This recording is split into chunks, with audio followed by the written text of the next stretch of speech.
तो जैसे कि आप देख सकते हैं ये कक्षा 12th का है, अध्याय नंबर 3 और रसायन विज्ञान है, ठीक है। और चैप्टर का नाम क्या है भाई, रासायनिक बलगतिकी। इसमें हम सबसे पहले पढ़ेंगे क्या कि अभिक्रिया की दर या वेग किसे कहते हैं। बहुत कुछ पढ़ना है इसमें, ठीक है। तो स्टार्ट करते हैं बिना टाइम वेस्ट किए हुए, ठीक है। चलते हैं टॉपिक की तरफ अपने। पहला आप लोग हेडिंग बनाए पहला अपना हेडिंग बनाइएगा अभिक्रिया की दर।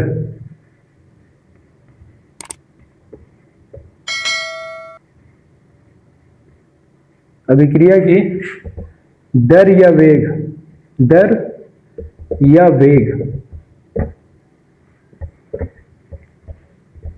अभिक्रिया की दर या वेग।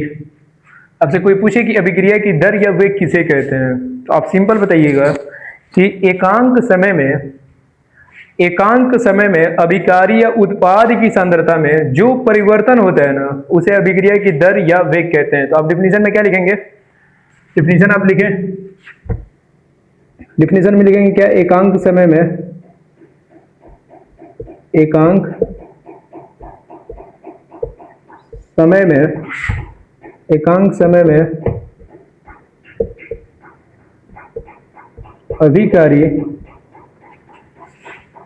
अभिकारी या उत्पाद की सांद्रता में, उत्पाद की सांद्रता में जो परिवर्तन होता है, जो परिवर्तन होता है उसे अभिक्रिया की दर, उसे अभिक्रिया की दर या वेग कहते हैं। यदि कहीं भी आपको अभिक्रिया की वेग या दर आ जाए, जैसे कि आपसे ये पूछे कि अभिक्रिया की वेग किसे कहते हैं या अभिक्रिया की दर किसे कहते हैं, दोनों का अर्थ एक ही है। अभिक्रिया की दर या वेग कोई भी पूछे तो आप सिंपल बोलिएगा कि एकांक समय में अभिकारी या उत्पाद की सांद्रता में जो परिवर्तन होता है उसे हम क्या कहते हैं भाई, अभिक्रिया की दर या वेग कहते हैं। इसमें दो चीज हम लिखे हैं, अभिकारी या उत्पाद की सांद्रता में। अब कोई पूछे कि अभिकारी किसे कहते हैं और उत्पाद किसे कहते हैं, तो ये भी नोट करके लिख ले, बेहतर रहेगा। अभिकारी क्या होता है भाई, तो अभिकारी उसे कहते हैं कि रासायनिक अभिक्रिया में भाग लेने वाले जो पद होते हैं, पहले पद जो होते हैं उसे हम क्या कहते हैं, अभिकारी कहते हैं, ठीक है। सिंपल आप क्या कहेंगे कि रासायनिक अभिक्रिया में भाग लेने वाले पदार्थ को, ये भी कह सकते हैं। लिखिए इसका डेफिनेशन, रासायनिक अभिक्रिया में, रासायनिक अभिक्रिया में एकदम एक एक डिफिनेशन लिखवाएंगे, ठीक है। आप लोग बने रहिएगा, केवल क्या बोलेंगे, रासायनिक अभिक्रिया में भाग लेने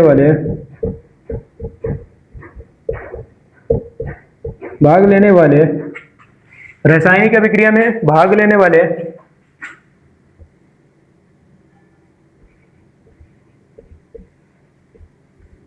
पदार्थ को अभिकारी कहते हैं, अभिकारी कहते हैं। सिंपल आप ये डिफिनेशन बोले कि रासायनिक अभिक्रिया में भाग लेने वाले पदार्थ को हम क्या कहते हैं, अभिकारी कहते हैं। और एक दूसरा वर्ड इसमें आया है उत्पाद, इसका भी डिफिनेशन लिख ले, उत्पाद, जिसको हम इंग्लिश में प्रोडक्ट कहते हैं, और अभिकारी को हम क्या कहते हैं, रिएक्टेंट कहते हैं, ठीक है। और अभिक्रिया की दर को हम क्या कहते हैं, अभिक्रिया की दर या वेग को रेट ऑफ रिएक्शन कहते हैं, ठीक है, इंग्लिश में। तो उत्पाद किसे कहते हैं, आप सिंपल कहेंगे कि रासायनिक अभिक्रिया के दौरान जो पदार्थ बनता है, रासायनिक अभिक्रिया के दौरान जब रासायनिक अभिक्रिया होता है तो उस समय जो दूसरा पदार्थ जो बनता है दूसरे साइड में, उसे हम क्या कहते हैं भाई, उत्पाद कहते हैं। तो रासायनिक अभिक्रिया के दौरान आप कह सकते हैं क्या, रासायनिक अभिक्रिया के दौरान, रासायनिक अभिक्रिया,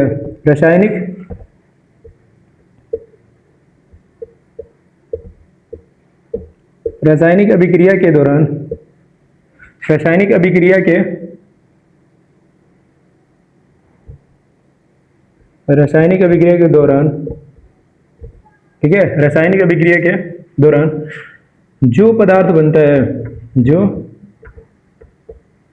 पदार्थ बनता है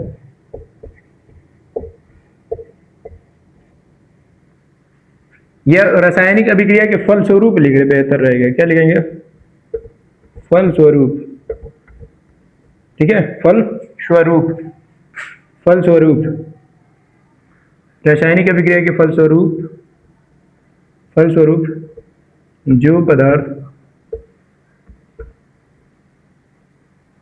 क्या हो रहा है भाई, जो पदार्थ बनता है उसे उत्पाद कहते हैं, उसे उत्पाद कहते हैं। सिंपल। अब कहने का मतलब ये है कि अब बात आएगी कोई अभिक्रिया लेके हम समझा दें। जैसे मैं मान के चले कि आपके सामने कोई अभिक्रिया हम सपोज कर ले कि A प्लस बी है, ठीक है, और A प्लस बी मिलके C प्लस डी बना रहा है, कोई पदार्थ दूसरा बन रहा है चीज, ठीक है, A प्लस बी मिलके C प्लस डी कोई पदार्थ बन रहा है। तो जो रासायनिक अभिक्रिया में जो पदार्थ भाग लेते हैं ना उसे अभिकारी कहते हैं। मतलब इसको, इन दोनों इधर वाले साइड को अभिकारी कहते हैं। क्या कहते हैं? अभिकारी। और इस वाले साइड को हम क्या कहते हैं भाई? उत्पाद, ठीक है, इस वाले साइड को हम क्या कहते हैं? उत्पाद। ये इस वाले साइड को क्या नाम है भाई? उत्पाद। इसको अभिकारी कहते हैं, इसको उत्पाद कहते हैं। तो सिंपल है भाई, सिंपल ये डिफिनेशन है।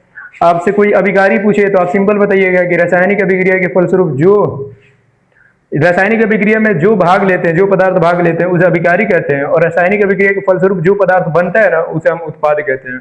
ठीक है, अभिक्रिया की दर समीकरण पूछता है, लिख ले, नोट डाउन करके यहां पे लिख ले, बेहतर रहेगा। ठीक है, अभिक्रिया की दर समीकरण। भाई अभिक्रिया की दर समीकरण क्या होता है? अभिक्रिया की दर समीकरण, अभिक्रिया की दर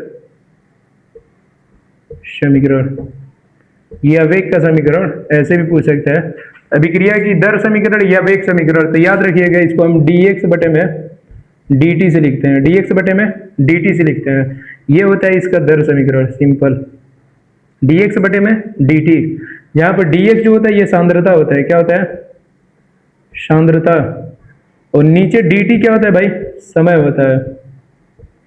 तो एकांक समय का अर्थ होता है कि एक समय में, मतलब समय को हम 1 सेकेंड मान लें, तो 1 सेकेंड में अभिक्रिया की सांद्रता में जो परिवर्तन होता है उसे अभिक्रिया की दर कहते हैं।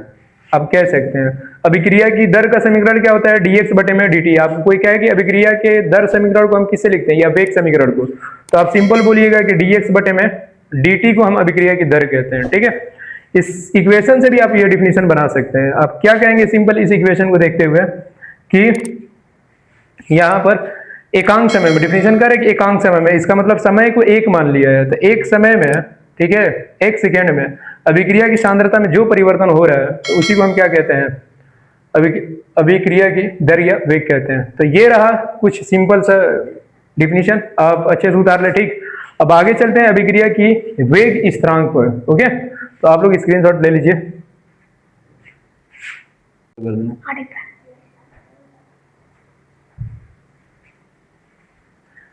तो अपना नेक्स्ट टॉपिक है भाई अभिक्रिया की वेग स्थिरांक किसे कहते हैं। ठीक है, तो अभिक्रिया के वेग स्थिरांक को समझने के लिए सबसे पहली बात हम कोई अभिक्रिया सपोज करेंगे, आई मीन मानेंगे। ठीक है, तो माना हमारे पास कोई अभिक्रिया है। ठीक है, इसका डिफिनीशन होता क्या अभी जस्ट लिखवाएंगे। ठीक है, पहले मान ले कि माना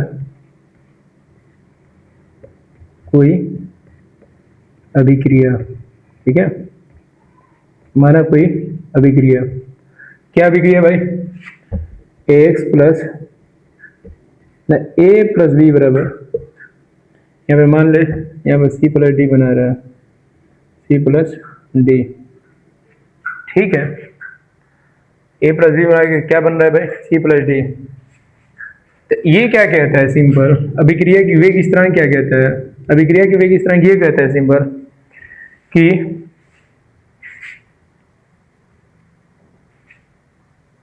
अभिक्रिया के वेग स्थिरांक अभिक्रिया की दर के बराबर होता है। तो सबसे पहले इस अभिक्रिया के लिए हम दर निकालेंगे। ठीक है, इस अभिक्रिया के लिए यदि हम दर निकालें तो याद रखिएगा dx बटे में dt जो होता है, जब भी दर कहेगा dx अपन dt, ये समानुपाती हो जाएगा। किसके समानुपाती हो जाएगा भाई?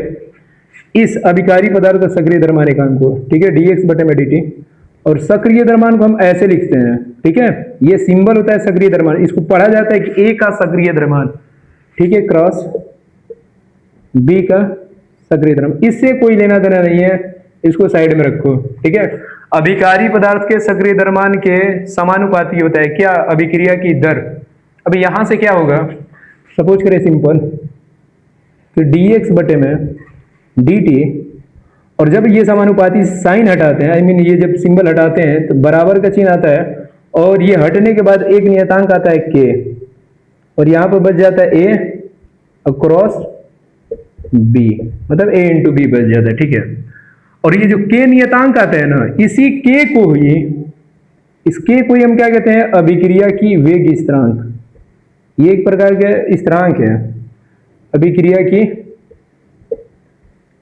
की वेग स्थिरांक है। ये क्या है? वेग स्थिरांक, इसी को कहते हैं अभिक्रिया की वेग स्थिरांक। यही के अभिक्रिया की वेग स्थिरांक कहलाता है। तो अब देखो डिफिनेशन कैसे लिखेंगे, यहां पर हम कंडीशन लिखेंगे, यदि क्या लिखेंगे? यदि a और b का मान यदि एक आ जाए, क्या हो जाए? एक हो जाए, तो हम कह सकते हैं कि dx बटे में dt जो होगा ना, dx बटे में dt जो होगा वो बराबर हो जाएगी किसके? k के। किसके बराबर हो जाएगा भाई?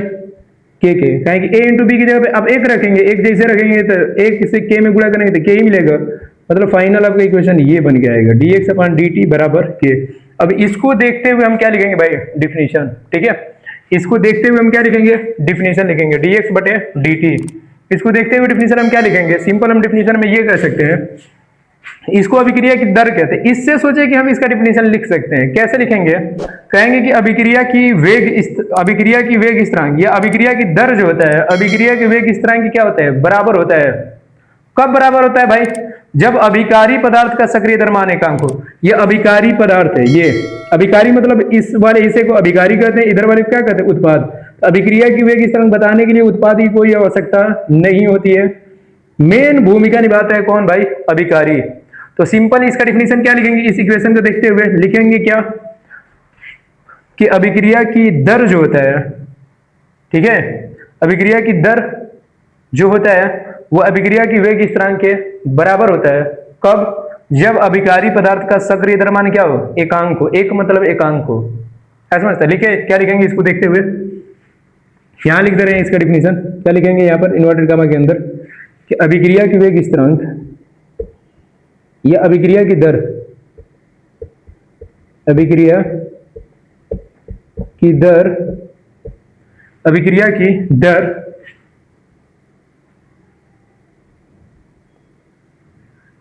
अभिक्रिया की दर अभिक्रिया के वेग स्थिरांक के बराबर होता है। अभिक्रिया की दर अभिक्रिया के वेग स्थिरांक के बराबर होता है। क्या लिखेंगे? वेग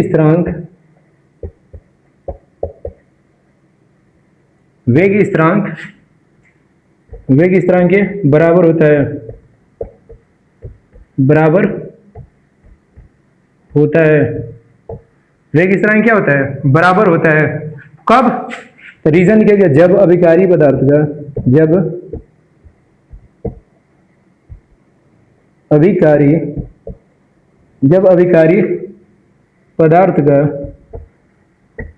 जब अभिकारी पदार्थ का सक्रिय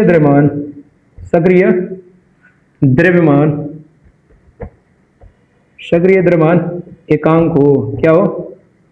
एकांक हो। ये डिफिनीशन लिखिएगा, ठीक है। ये अभिक्रिया की वेग स्थिरांक की डिफिनीशन। क्या डिफिनीशन है? अभिक्रिया की दर अभिक्रिया के वेग स्थिरांक के क्या होता है? वेग स्थिरांक के बराबर होता है जब अभिकारी पदार्थ का सक्रिय द्रव्यमान क्या हो? एकांक हो। या सिंपल ये कह सकते हैं कि अभिक्रिया के वेग स्थिरांक अभिक्रिया की दर की क्या होता है? बराबर होता है, जबकि अभिकारी पदार्थ का सक्रिय द्रव्यमान क्या हो? एकांक हो। तो ये है अभिक्रिया की वेग स्थिरांक का डिफिनेशन, और ये रहा पूरा प्रूफ विद प्रूफ, ठीक है। इसमें एक वर्ड आया सक्रिय द्रव्यमान, ठीक है। सक्रिय द्रव्यमान किसे कहते हैं?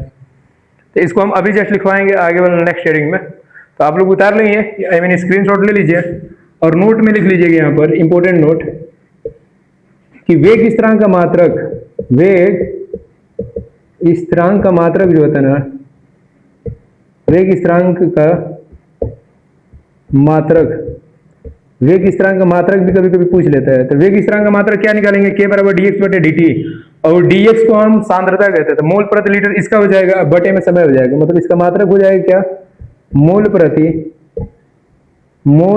प्रति लीटर सेकेंड। ये होता है इसका मात्रक, वेग स्थिरांक का मात्रक मोल प्रति लीटर सेकेंड, और यही मात्रक अभिक्रिया की दर का भी होता है, मोल प्रति लीटर सेकेंड। तो आप लोग अच्छे से क्या कर ले भाई, उतार लीजिए, फिर आगे चलते हैं सक्रिय द्रव्यमान की तरफ, नेक्स्ट टॉपिक। तब तक आप लोग स्क्रीनशॉट ले लीजिए।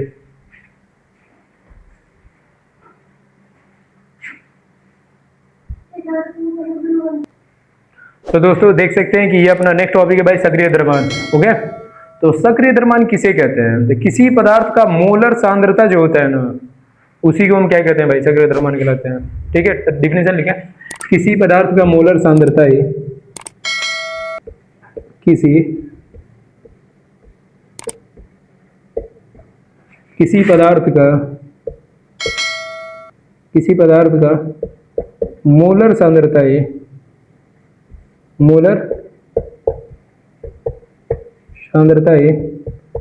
किसी पदार्थ का मोलर सांद्रता ही पदार्थ का सक्रिय द्रव्यमान कहलाता है, पदार्थ का सक्रिय द्रव्यमान कहलाता है। जबकि ये आप लोग 11 में पढ़ चुके होंगे शायद, या 11 में हम खुद पढ़ाएंगे, पदार्थ का सक्रिय द्रव्यमान कहलाता है।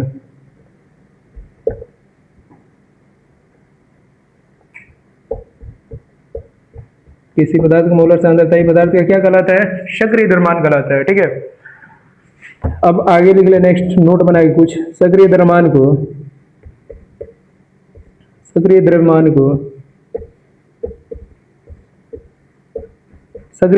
को ऐसे डिनोट करते हैं, ये बड़ा वाला ब्रैकेट से लिखते हैं। ठीक है, किसी पदार्थ का सक्रिय द्रव्यमान लिखना तो उसे ये बड़ा वाला ब्रैकेट में लिखना पड़ेगा, आप लोगों को याद रखिएगा। ठीक है, सक्रिय द्रव्यमान का फार्मूला क्या होता है, लिख ले, सक्रिय द्रव्यमान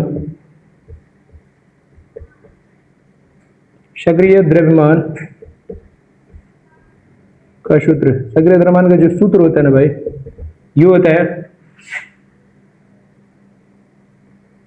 पदार्थ की मोलों की संख्या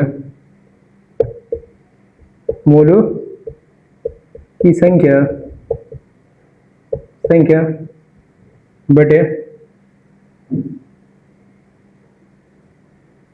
पदार्थ का आयतन लीटर में। ठीक है, या विलियन का आयतन लीटर में कर सकते हैं।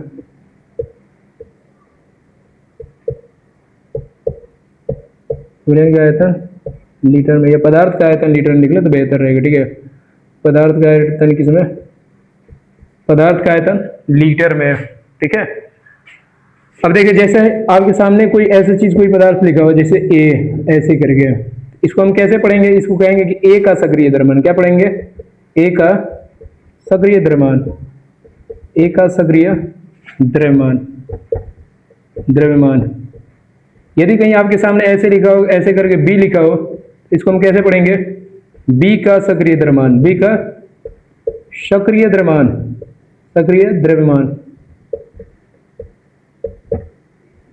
क्लास 11th में आप पढ़ते हैं इस वाले सिंबल के बारे में, ऐसे ही बीमा को भी लिखा जाता था। ठीक है, फिजिक्स में पढ़ाएंगे पहला चैप्टर क्लास 11 को, बहुत जल्द लाने वाले हैं वीडियो। तो बी को भी हम क्या करते हैं भाई, ऐसे यदि बी लिखा हो तो इसको हम कहेंगे बी का सक्रिय द्रव्यमान। ठीक है, तो आई मीन बातें समझ में आया होगा। यदि जैसे आपके सामने ऐसे कहीं लिख दे ऐसे H2, तो सिंपल आप क्या कहेंगे कि हाइड्रोजन का सक्रिय द्रव्यमान। इसको कैसे पढ़ेंगे, हाइड्रोजन का सक्रिय द्रव्यमान है ये, सक्रिय द्रव्यमान। एक चीज याद रखिएगा, वेरी इंपॉर्टेंट नोट, कि किसी भी अरे गहरे पदार्थ का सक्रिय द्रव्यमान नहीं निकाला जाता है, केवल गैसीय अवस्था और तनु विलयन का ही, किस पदार्थ का सक्रिय द्रव्यमान निकाला जाता है, कोई आपसे पूछ दे कि कौन सा पदार्थ का सक्रिय द्रव्यमान निकाला जाता है, तो आप सिंपल बोलिए केवल गैसीय अवस्था और तनु विलयन जो होते हैं ना, उनका ही केवल सक्रिय द्रव्यमान निकाला जाता है। अरे गहरे कोई पदार्थ का आप सक्रिय द्रव्यमान नहीं निकाल सकते। ठीक है, तो कंडीशन में लिख लें केवल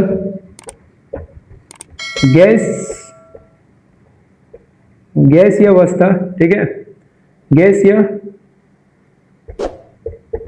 गैसीय अवस्था और तनु विलयन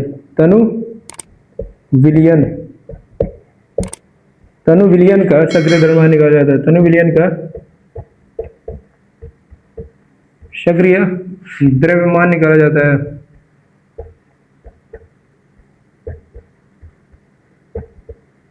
द्रव्यमान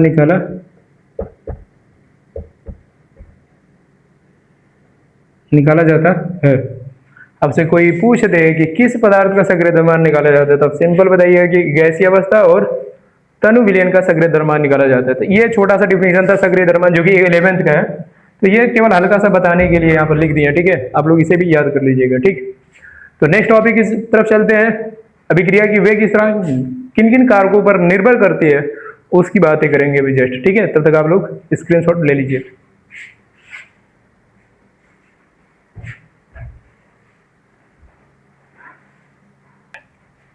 नेक्स्ट अपना टॉपिक अभिक्रिया की वेग स्थिरांक को प्रभावित करने वाले कारक। ठीक है, तो आज मतलब अभी जस्ट हम देखने वाले हैं क्या, अभिक्रिया की वेग स्थिरांक को कौन कौन से पदार्थ जो है प्रभावित करते हैं, मतलब किसके कारण वो मतलब प्रभावित होता है अभिक्रिया की वेग स्थिरांक, आई मीन के। अभिक्रिया की वेग स्थिरांक को हम किससे डिनोट करते हैं, के से लिख रहे हैं, ये बात याद रखना है। ठीक है, तो प्रभावित करने वाले कारक में नंबर 1 पे आता है क्या भाई, ताप। क्या आता है, ताप। दूसरी बात पे अब दाब लिख लें। तीसरी बात पे आप क्या लिख लें, सांद्रता लिख लें, सांद्रता। और चौथी बात पे आप लिख ले क्या भाई, उत्प्रेरक।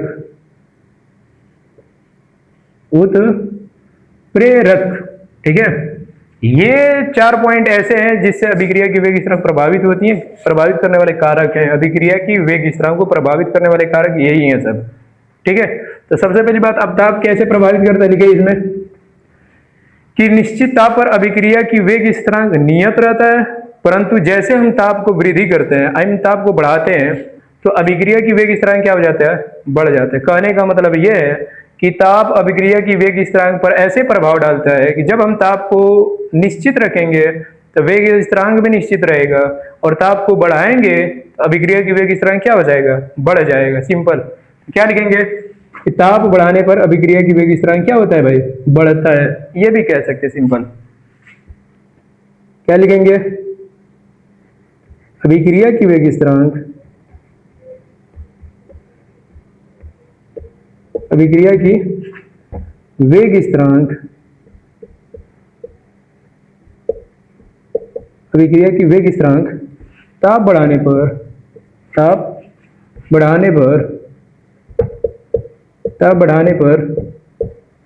बढ़ती है। क्या लिखेंगे, बढ़ती है।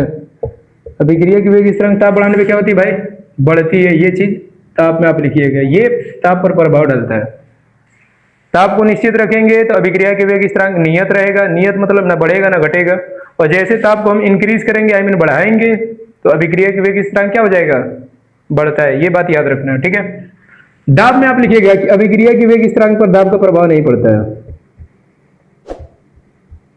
अभिक्रिया की वेग स्थिरांक पर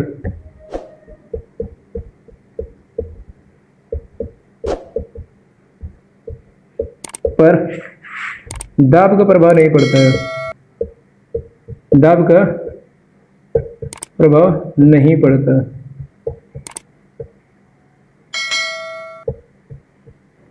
दाब का प्रभाव नहीं पड़ता है। अच्छा, सांद्रता, सांद्रता का भी प्रभाव नहीं पड़ता, लिख लीजिएगा। सांद्रता का भी कोई प्रभाव नहीं पड़ता है, कोई प्रभाव नहीं पड़ता है, नहीं पड़ता है, सिंपल, ये लिखिएगा। अच्छा, उत्प्रेरक, इसमें लिखिएगा उत्प्रेरक की उपस्थिति में अभिक्रिया की वेग स्थिरांक बढ़ जाती है। ठीक है, ये चीज इसमें लिख लीजिएगा। तो उत्प्रेरक की उपस्थिति में,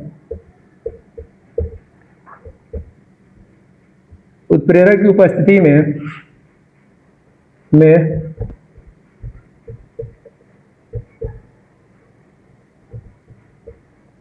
अभिक्रिया के वेग स्थिरांक,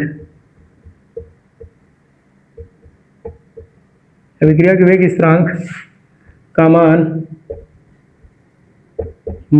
बढ़ जाता है। क्या होता है? बढ़ जाता है। ये चीजें आप लोग नोट डाउन कर लें। ये है कुछ अभिक्रिया के वेग स्थिरांक के प्रभावित करने वाले, कुछ थे, कुछ नहीं कर रहे थे। ये था नेक्स्ट टॉपिक। अब आगे चलते हैं नेक्स्ट टॉपिक की तरफ। आप लोग हेडिंग बना लीजिएगा कि अभिक्रिया की टक्कर सिद्धांत। ओके, तो आप लोग उतार लीजिए।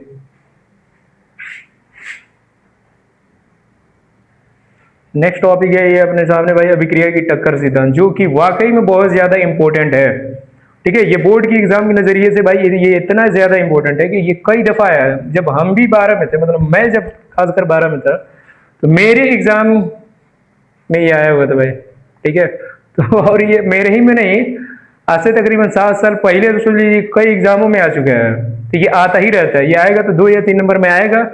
तो आप लोग लिखिएगा इसे, अभिक्रिया की टक्कर सिद्धांत किसे कहते हैं। डायरेक्ट ऐसे ही पूछेगा कि अभिक्रिया के टक्कर सिद्धांत की व्याख्या कीजिए। तो देखिए अभिक्रिया की टक्कर सिद्धांत क्या कहता है। सिंपल, इसने ये बताया था, अभिक्रिया की टक्कर सिद्धांत ये कहता है कि अभिकारी से उत्पाद बनते समय, मतलब अभिकारी से जब भी उत्पाद बनेगा तो अभिक्रिया के अणुओं के बीच टक्कर आवश्यक होता है। मतलब अभिकारी और उत्पाद के अणुओं के बीच क्या होते हैं भाई?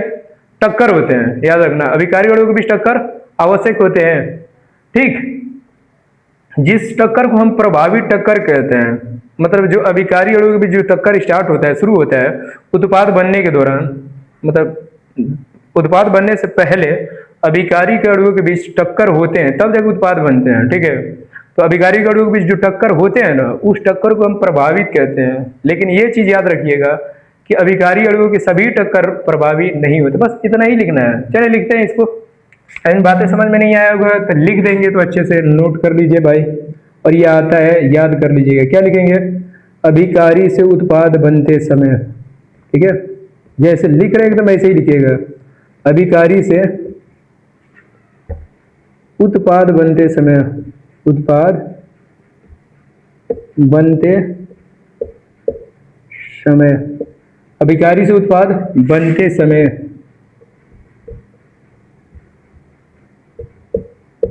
अभिकारी के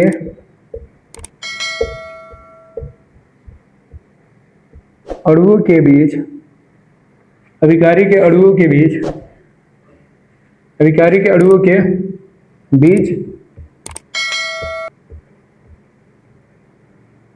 टक्कर आवश्यक है।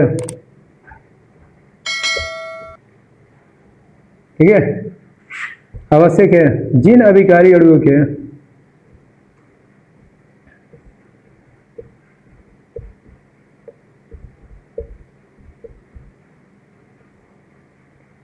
जिन अभिकारी अणुओं के लिखना है, जिन अभिकारी अणुओं के, जिन अभिकारी अणुओं के टक्कर के फलस्वरूप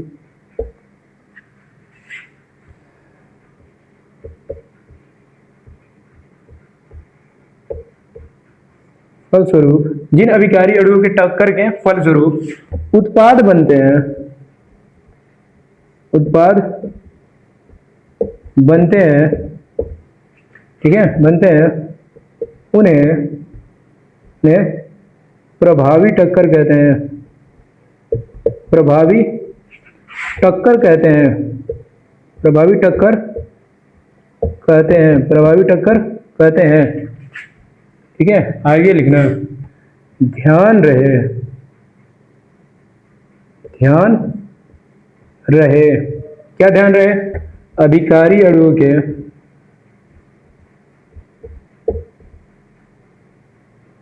अभिकारी अणुओं के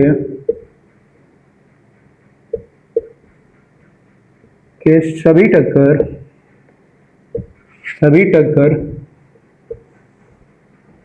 अभिकारी अणुओं के सभी टक्कर प्रभावी नहीं होते हैं।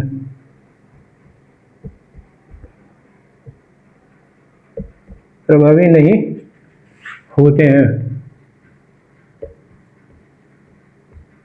ध्यान रहे, अभिकारी अणुओं के सभी टक्कर प्रभावी नहीं होते। यदि आपके एग्जाम बोर्ड में भाई अभिक्रिया की टक्कर सिद्धांत आए तो आपको भाई इतना लिखना पड़ेगा, 2 या 3 नंबर में आता है। ठीक है, बहुत ज्यादा इंपॉर्टेंट है बोर्ड के नजरिए से, ये बात याद रखना। कोई पूछे अभिक्रिया की टक्कर सिद्धांत किसे कहते हैं तो आप सिंपल बताइएगा कि अभिकारी से उत्पाद बनते समय अभिकारी के अणुओं के बीच टक्कर आवश्यक है। जिन अभिकारी अणुओं के टक्कर के फलस्वरूप उत्पाद बनते हैं उन्हें प्रभावी टक्कर कहते हैं। ध्यान रहे, अभिकारी अणुओं के सभी टक्कर प्रभावी नहीं होते हैं। यही है अभिक्रिया के टक्कर सिद्धांत। ठीक है, आप लोग स्क्रीनशॉट ले लीजिए और नोट डाउन कर लीजिएगा अपने नोट पर। चलते हैं नेक्स्ट टॉपिक की तरफ, जिसका नाम है सक्रिय ऊर्जा। ठीक है, अभिक्रिया की सक्रिय ऊर्जा आप लोग उतार लें। नेक्स्ट हेडिंग भाई अभिक्रिया की सक्रिय ऊर्जा। ये भी पूछता है भाई, ये भी इंपॉर्टेंट है, आप कह सकते हैं वेरी इंपॉर्टेंट। वीआईपी आप इसे भी बना ले भाई, ये इंपॉर्टेंट है वीआईपी। अभिक्रिया की सक्रिय ऊर्जा किसे कहते हैं? सक्रिय ऊर्जा किसे कहते हैं? ठीक है, अभिक्रिया की सक्रिय ऊर्जा किसे कहते हैं? आपसे कोई पूछे तो आप सिंपल बताइएगा कि अभिकारी अणुओं की औसत ऊर्जा से अधिक वह निश्चित न्यूनतम ऊर्जा जो अणुओं के टकराने पर अणुओं में उपस्थित होना अनिवार्य होता है, उसे ही अभिक्रिया की सक्रिय ऊर्जा कहते हैं। छोटा डिफिनेशन लिखते हैं, क्या लिखेंगे इसके डिफिनेशन में? ठीक है, इन्वर्टेड कामा के अंदर अभिकारी अणुओं की औसत ऊर्जा से अधिक अभिकारी अणुओं की औसत ऊर्जा से अधिक औसत ऊर्जा से अधिक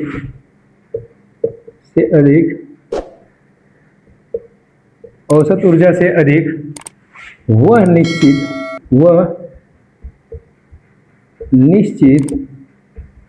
निश्चित न्यूनतम ऊर्जा। ठीक है, न्यूनतम ऊर्जा, वो निश्चित न्यूनतम ऊर्जा। क्या लिखेंगे? अभिकारी अणुओं की औसत ऊर्जा से अधिक वह निश्चित न्यूनतम ऊर्जा जो अणुओं के टकराने पर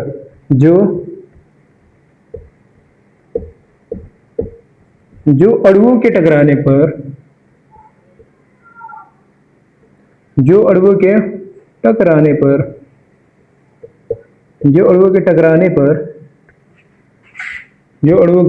टकराने पर लिखना, जो अणुओं के टकराने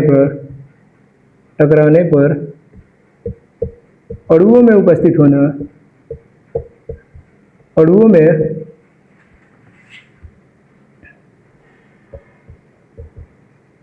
में उपस्थित होना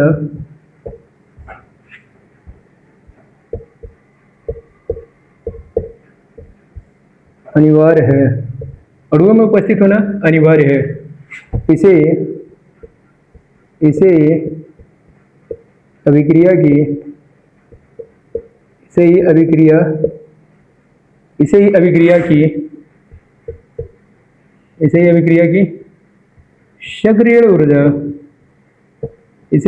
की सक्रिय ऊर्जा कहते हैं। ये डिफिनेशन भाई नोट डाउन कर ले। तो सक्रिय ऊर्जा को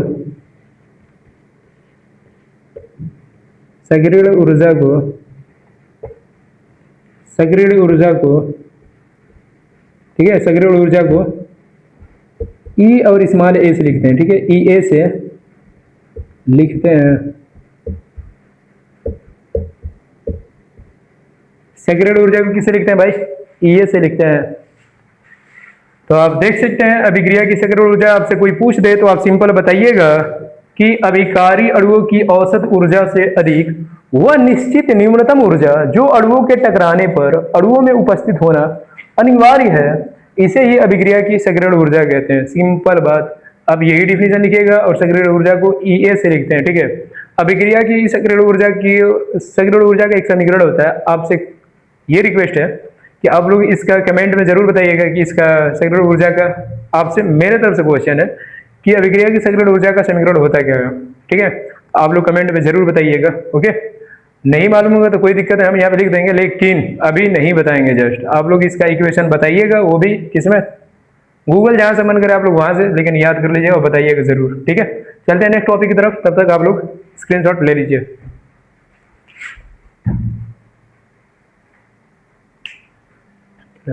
देख सकते हैं भाई, अपना नेक्स्ट टॉपिक है अभिक्रिया की आणविकता। वेरी वेरी इंपॉर्टेंट टॉपिक ये भी है, अभिक्रिया की आणविकता। यहां से सोच लीजिए भाई, ये चैप्टर जो है ना बहुत ज्यादा इंपॉर्टेंट है। इसमें कुछ निगमन भी है जिसको हम प्रूफ कराएंगे, अभी नहीं, आज का ये लास्ट टॉपिक है अभिक्रिया की आणविकता। दूसरे पार्ट जो बनाएंगे उसमें पूरे ये चैप्टर खत्म हो जाएगा, 2 वीडियो में ये चैप्टर पूरा फिनिश।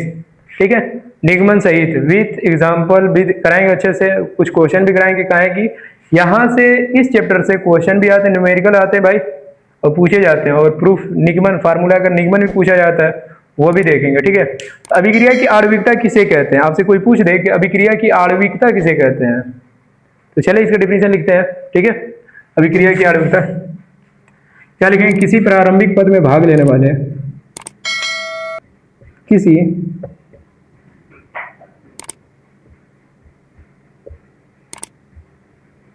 प्रारंभिक पद में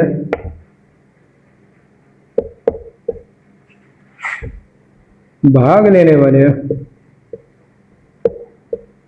किसी प्रारंभिक पद में भाग लेने वाले अभिकारी अणुओं की संख्या, अभिकारी अणुओं की संख्या, अभिकारी अणुओं की संख्या, अभिकारी अणुओं की संख्या ही अभिक्रिया की आणविकता कहलाती है। अभिक्रिया की आणविकता कहलाती है।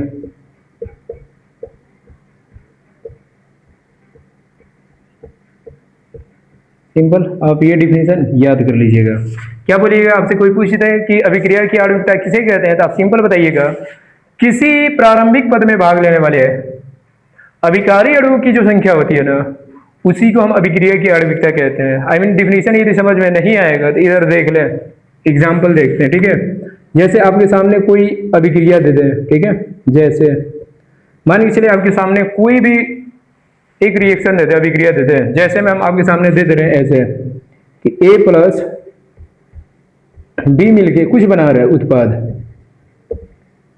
क्योंकि हमें अभिकारी अणुओं की संख्या लेना है। ठीक है, किसकी, अभिकारी अणुओं की संख्या देखना है, तो उत्पाद से कोई लेना देना नहीं है। आणविकता बताने के लिए उत्पाद की जरूरत नहीं पड़ती है, यह बात याद रखिएगा। तो यदि हम कह दें कि ये जो अभिक्रिया A प्लस B मिलके कुछ बना रहे उत्पाद, ठीक है, हम कहें कि इस अभिक्रिया की आणविकता बता दे कितना होगा, तो डिफिनीशन पर चले।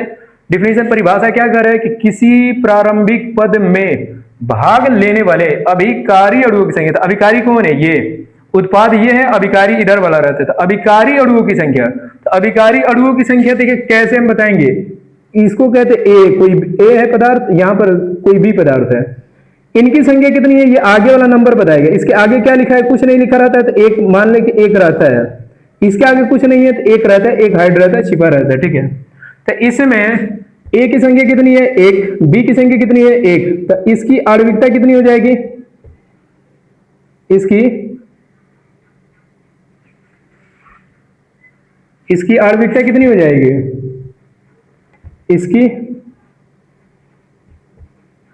इसकी आणविकता कितनी हो जाएगी, एक प्लस एक मिलकर कितना हो जाएगा भाई, 2। इसकी आणविकता कितनी हो जाएगी, 2। चले अभी भी नहीं समझ में आया तो एक और एग्जांपल ले लें। यदि आपके सामने ऐसे लिखा है कहीं कि 2A प्लस में B और मिलके कोई चीज पदार्थ बना रहे, उत्पाद कोई चीज बन रहा है। ठीक है, अभी एक अभिक्रिया भी लेके हम बताएंगे आपके सामने, देखिए सिंपल, जैसे ये कोई अभिक्रिया है, 2A प्लस B मिलके कुछ पदार्थ बन रहे हैं, हम इस अभिकारी के लिए आणविकता बता दें, आणविकता कितनी हो जाएगी इसके लिए, आणविकता सिंपल देखें, आणविकता कितनी हो जाएगी, तो इनके अणुओं की संख्या, अभिकारी अणुओं की संख्या गिनिएगा, इधर वाले फर्स्ट में। तो इसकी संख्या कितनी है, ए की संख्या कितनी है 2, बी की संख्या कितनी है, यहाँ कुछ नहीं लिखा है मतलब एक शामिल रहता है। तो ए की संख्या 2 है, बी की संख्या 1 है, मिलके कितनी इसकी आणविकता हो जाएगी भाई 3 हो जाएगी, कोई दिक्कत। अब चले मोस्ट एग्जाम्पल की तरफ देखते हैं भाई। जैसे कोई और एग्जाम्पल हम ले लें, आपके सामने ऐसे दे दें कि H2 प्लस I2, ठीक है, मिलके आपके सामने बन रहा है क्या भाई 2HI बन रहा है, क्या बन रहा है 2HI। हम के इस अभिक्रिया के लिए आणविकता बताएं, तो अब लिखे आणविकता, इसके लिए आणविकता कितना हो जाएगा। तो आप सिंपल ये बताइएगा कि हाइड्रोजन अणुओं की संख्या, ये H2 मत गिनिएगा, हाइड्रोजन के आगे देखे क्या है, यहाँ पर क्या है, तो कुछ नहीं है तो 1 है, इसके आगे आगे वाली संख्या की ली जाती है, ये ना, इसको शामिल मत करना। आणविकता लिखते समय हमेशा इसको शामिल किया जाता है जो आगे रहता है। तो हाइड्रोजन के आगे क्या है, कुछ नहीं है तो 1 रहता है, इसके आगे कुछ नहीं है तो 1 रहता है, और 1 1 मिलकर कितना हो जाएंगे भाई 2। इसके लिए भी इसकी आणविकता कितनी हो जाएगी 2 हो जाएगी। बातें समझ में आया। मतलब यहाँ पर हाइड्रोजन अणु H2 की संख्या कितनी है 1 है, I2 की संख्या कितनी है 1 है, मिलकर कितने हो गए भाई 2।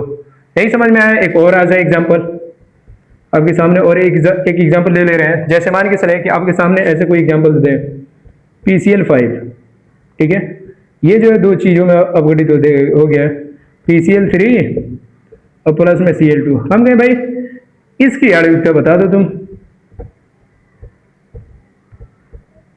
इसकी आणविकता बता दो कितनी हो जाएगी। तो पहली बात, इससे हमें कोई लेना देना है नहीं क्योंकि ये उत्पाद है, हमें अभिकारी से मतलब है। तो इस PCl5 की संख्या कितनी है भाई, इसके आगे कितना है, कुछ नहीं है तो 1 रहता है, कितना रहता है 1। तो PCl5 अणुओं की संख्या कितनी है 1, तो इसकी आणविकता कितनी हो जाएगी भाई 1। तो बस यही देख के लिखना है आणविकता। आई बात समझ में।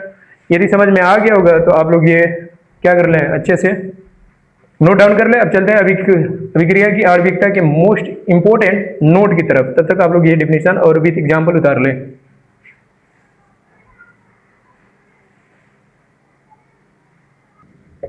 अभिक्रिया की आणविकता की कुछ इंपोर्टेंट नोट्स हम देखेंगे, ठीक है।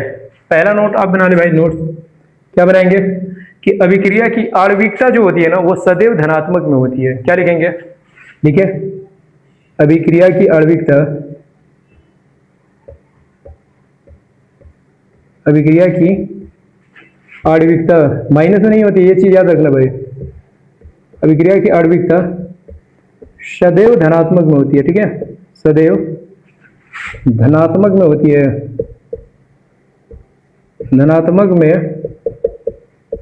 होती है, ठीक है। ये चीज याद रखना, इंपॉर्टेंट नोट से भाई, ठीक है, अच्छे से बनाते रहना। नंबर 1 नोट ये लिखेगा। दूसरा लिखेगा कि अभिक्रिया की आणविकता, अभिक्रिया की, ठीक है, अभिक्रिया की आणविकता, अभिक्रिया की आणविकता शून्य नहीं होती, शून्य नहीं होती है, नहीं होती है। अभिक्रिया की आणविकता शून्य नहीं होती, ये चीज याद रखना, शून्य नहीं होती है मतलब 0 नहीं होती। अभिक्रिया की आणविकता, किसी भी अभिक्रिया की आणविकता शून्य नहीं होगी, मतलब 0 नहीं होगी। दूसरा नोट। तीसरा नोट में लिखिएगा अभिक्रिया की आणविकता, अभिक्रिया की आणविकता, अभिक्रिया की आणविकता 1, ठीक है, 1,2,3 तक हो सकती है, हो सकती है, 3 तक हो सकती है, 4 नहीं होती, 4 नहीं होती, 4 नहीं होती है, मतलब 4 तक नहीं होती है, 4 होती ही नहीं है। तो 4 से अधिक कोई भी नंबर एग्जिस्ट नहीं करेगा, मतलब 4 से अधिक नहीं होती है। अभिक्रिया की आणविकता कितनी तक हो सकती है, 1 हो सकती है, 2 हो सकती है, 3 हो सकती है, कभी भी 4 नहीं होती, ये बात याद रखिएगा। तो ये कुछ इंपॉर्टेंट नोट थे भाई, आप लोग इसको याद कर लीजिएगा, ठीक है। और आप लोग नोट डाउन कर लें, अभिक्रिया की आणविकता सदैव धनात्मक में होती है। अभिक्रिया की आणविकता शून्य नहीं होती है। अभिक्रिया की आणविकता जो होती है वो 1, 2, 3 तक होती है। ठीक है, तो ये रहा कुछ इसके इंपॉर्टेंट नोट। ठीक है, आप लोग नोट डाउन कर लें अच्छे से। और वीडियो सही लगा हो भाई तो लाइक करें, सब्सक्राइब भी कीजिए और जितना हो सके अपने दोस्तों को शेयर भी कीजिए, ताकि अच्छे से क्लास 12 का ये लेसन अध्याय नंबर 3 रसायन विज्ञान अच्छे से पढ़ सकें, जिसका नाम है रासायनिक बल गतिकी। और ये चैप्टर हम कल के वीडियो में खत्म कर देंगे पूरा। ठीक है, ये अपना पहला वीडियो है। ठीक, तो आप लोग अच्छे से उतार लें। वीडियो सही लगा तो भाई लाइक और सब्सक्राइब जरूर कीजिएगा। ओके, मिलते हैं नेक्स्ट वीडियो में, तब तक के लिए धन्यवाद। उतार लीजिए।